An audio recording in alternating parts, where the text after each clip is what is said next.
నాగర్ కర్నూలు జిల్లా కేంద్రంలోని ఓ private hospital నిర్లక్ష్యంతో బాలింత మృతి చెందిన ఘటన సోమవారం రాత్రి చోటు చేసుకోగా మంగళవారం ఉదయం వెలుగులోకి వచ్చింది.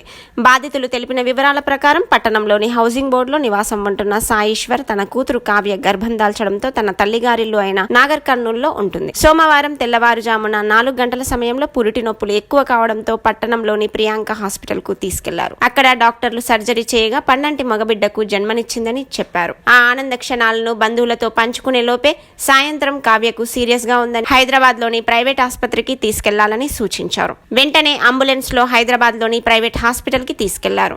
అక్కడ వైద్యులు పరీక్షించి అప్పటికే మృతి చెందిందని నిర్ధారించారు. జిల్లా కేంద్రంలోని ప్రియాంక హాస్పిటల్ వైద్యుల నిర్లక్ష్యం కారణంగా తమ బిడ్డ చనిపోయిందని కుటుంబ సభ్యులు ఆరోపిస్తున్నారు. గత 2 నెలల క్రితం తాడూరుకు చెందిన పద్మ పురిటి నొప్పులతో వస్తే నర్సుతో ఇంజెక్షన్ చేయించడంతో అది వికటించి మృతి చెందింది.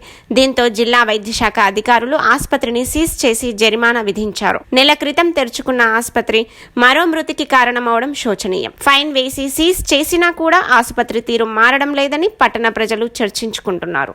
కావ్యకు పుట్టిన మగబిడ్డ క్షేమంగా ఉన్నట్లు తెలుస్తుంది.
ఇదే మీ రాజ్యం